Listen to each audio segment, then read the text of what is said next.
Génération FM. Generation FM. Dans le cadre de la semaine de l'entrepreneuriat, où Soforal a organisé un panel sur l'accès et le contrôle des femmes à la terre.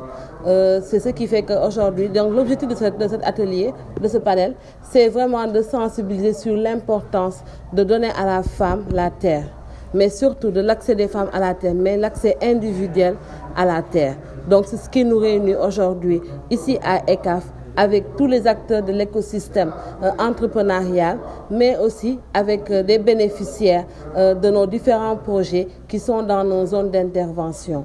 Donc nous sommes ici aujourd'hui pour discuter avec deux panélistes qui sont des agrégés dans les droits fonciers, pour échanger avec nos participantes leurs connaissances, mais aussi que les femmes qui ont eu vraiment à se battre pour accéder individuellement à la terre puissent échanger avec d'autres femmes qui vivent les mêmes difficultés dans leur zone. Oui, ça reste encore, bien qu'il y a des avancées, mais ça reste encore, il reste beaucoup de choses encore.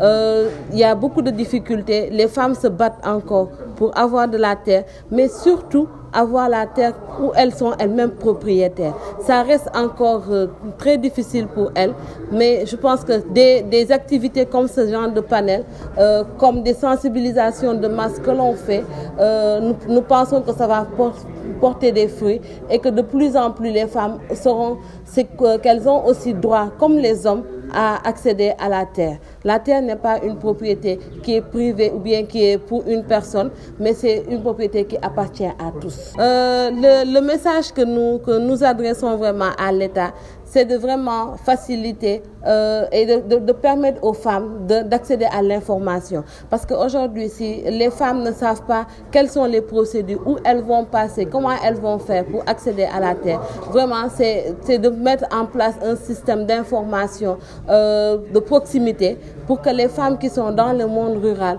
sachent où elles vont passer, quels sont les documents, qu'est-ce qu'il faut faire pour avoir la terre, mais aussi d'accentuer la sensibilisation aux décideurs, aux détenteurs de terre, pour permettre à ces gens de savoir que si une femme a la terre, ce qu'elle va produire, ça revient pour le ménage, mais ça lui permet aussi d'avoir une autonomie économique. Mais l'autonomie économique va lui permettre d'accéder peut-être à des instances de décision où elle pourra elle-même se battre pour le bien de sa communauté, mais aussi le bien de sa famille. Effectivement, la question a été évoquée. Nous étions là depuis ce matin sur le thème les problématiques d'accéder aux terres par les femmes. Effectivement, nous avons évoqué des questions de la sociogénèse, des questions anthropologiques, des questions liées à cette problématique, avant de poser le débat un tout petit peu sur les enjeux et défis. Nous avons constaté grandement que les femmes occupaient des terres, mais en réalité, elles n'étaient pas propriétaires de ces terres-là. Ce sont les hommes, en réalité, qui détenaient la propriété. Et ce que faisaient les femmes, c'est juste une occupation pendant, en tout cas, une riziculture, pendant une période bien déterminée, et ensuite qu'elles retournaient. Et nous avons évoqué la question de ces problèmes-là qui sont soit familiaux ou sociaux, d'accord? Et aujourd'hui, comme piste de solution, il y en a beaucoup qui ont été proposées par les panélistes, à savoir aujourd'hui la suite ou bien la sécurisation un peu de ces terres-là. Les femmes, une fois qu'elles ont accès à ces terres, en tout cas, une fois que ces terres ont été mises en valeur, il faut qu'elles procèdent, en tout cas qu'elles suivent une procédure pour devenir propriétaires. Et c'est possible. Nous avons évoqué également qu'il n'y avait pas d'obstacle au niveau juridique des textes, que tout était clair, que la Constitution, dans son préambule et les dispositions 7 et 8, avait prescrit une égalité, d'accord, mais également l'article 15 de la Constitution qui parle de la propriété égale entre les hommes et les femmes. Donc il n'y avait pas d'obstacle au niveau d'appropriation de cette propriété. Maintenant, le seul problème, c'est que les femmes devraient aller vers les services administratifs, en tout cas pour suivre les procédures et devenir propriétaires des terres. Oui, nous l'avons évoqué, la question de l'héritage souvent, ça c'est dans la conception, en tout cas sénégalaise ou africaine, un tout petit peu de l'héritage.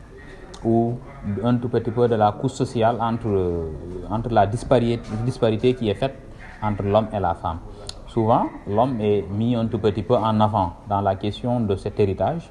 Si nous savons que les terres, c'est une donnée divine qui a été cédée ou bien qui a été léguée aux hommes et qui lèguent ça à leurs fils. Maintenant, pendant les successions, souvent, ce sont les hommes qui héritent. Ce qui hérite, et que la femme est considérée comme une personne reléguée au second rang. Pourquoi? Parce que soit elle doit quitter le domicile du papa, soit aller chez son mari, et lorsqu'elle est chez elle, elle est sous la tutelle du père. Donc elle n'a pas besoin, selon cette conception-là, d'avoir une propriété de la terre, mais juste des occupations. D'accord? Mais comme nous l'avons dit, la tendance a changé. Aujourd'hui, ce sont les femmes qui occupent beaucoup de zones en Casamance, dans les cultures rizières, d'accord, ce qui concerne la zone rizière, où elles cultivent et qu'elles devraient aujourd'hui, il devrait être possible qu'elles puissent bénéficier d'une propriété, d'accord, ce qui va renforcer leur cadre entrepreneurial, en tout cas, dans la gestion des affaires. Sinon, elles resteront toujours, d'accord, au second rang. Elles vont emprunter des terres qu'elles vont utiliser, le droit d'usage et d'occupation, et à la fin, elles vont rendre ces terres-là. Génération FM. Generation FM, the best radio. Génération FM.